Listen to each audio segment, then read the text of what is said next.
Hello friends, welcome to BioLegends. Why fear when BioLegends is here?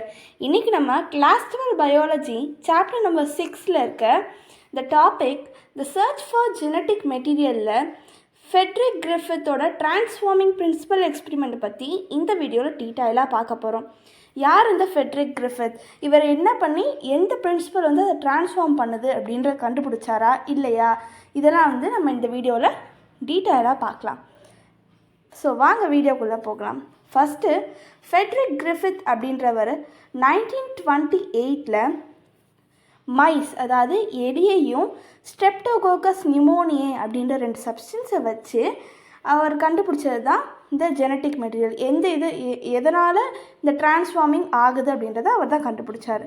So this streptococcus pneumoniae it usually has 2 strains. ஒன்று வந்து smooth strain, இது வந்து பார்த்தோம்னா விருலண்ட்டாக இருக்கும், அதாவது எதுவுமே டெத் காஸ் பண்ணக்கூடியது. ரஃப் ஆர் ஸ்ட்ரெயினை வந்து நம்ம என்ன சொல்கிறாங்கன்னா நான் விருலண்ட் ஸ்ட்ரெயின் அப்படின்னு சொல்கிறாங்க. இது வந்து நிமோனியாலாம் காஸ் பண்ணாது. ஸோ இதை பற்றி இன்னும் கொஞ்சம் டீட்டெயிலாக பார்ப்போம், இந்த 2 ஸ்ட்ரெயின்ஸை பற்றி. அதில் ஃபஸ்ட்டு ஸ்மூத் ஆர் எஸ் ஸ்ட்ரெயினை பற்றி பார்க்கலாம். அதாவது நம்ம ஃபஸ்ட்டு ஸ்டார்டிங்கில் சொன்ன விருலண்ட் ஸ்ட்ரெயின். விருலண்ட்னு it is so active and it causes pneumonia. So எதனால் அது காஸ் பண்ணுது? இட் இஸ் விருலண்ட், அது ஒன்று.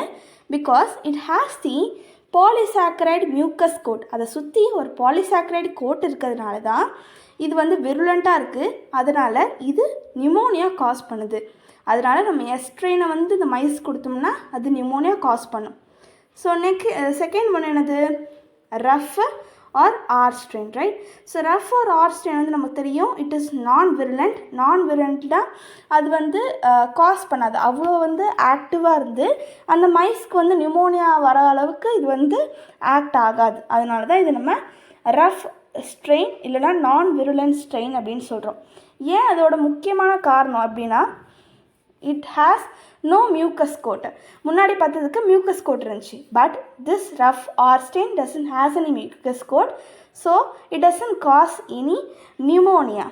ஓகே, ஸோ இப்போ இதை வச்சு என்னென்ன எக்ஸ்பெரிமெண்ட் பண்ணாங்க அப்படின்றத நம்ம வந்து பார்ப்போம்.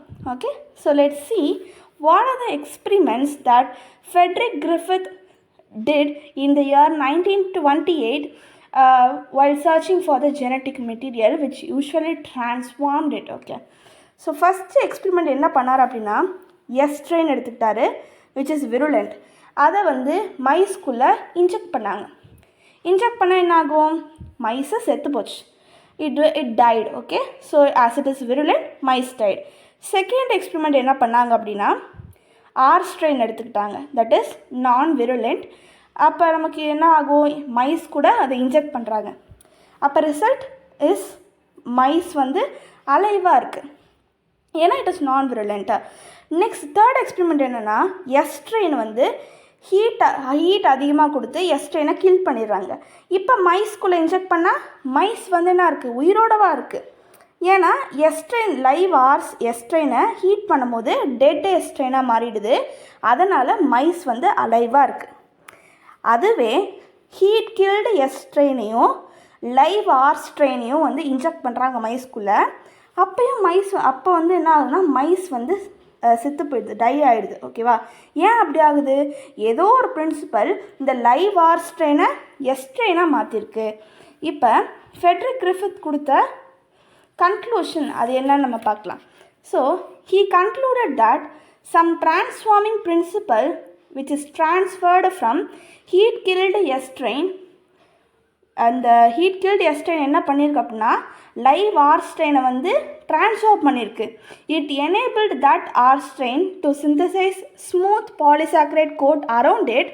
அதனால் என்ன ஆயிடுச்சுன்னா அந்த ஆர் ஸ்ட்ரெயின் வந்து விருலண்ட் ஆகிடுச்சு. இதனால தான் இது எதனால் நடக்குது அப்படின்னா due to the transfer of genetic material அப்படின்றத அவங்க கன்க்ளூட் பண்ணுறாங்க. So that's all about Frederick Griffith experiment. இது மாதிரி உங்களுக்கு நிறைய யூஸ்ஃபுல்லான வீடியோஸ் வேணும்னா மறக்காமல் பயோலெஜெண்ட்ஸ் சேனலை சப்ஸ்கிரைப் பண்ணி பெல் நோட்டிஃபிகேஷன் ஆன் பண்ணி வச்சுக்கோங்க. ஸோ தேங்க்யூ ஃபார் வாட்சிங். Let's meet in the next video.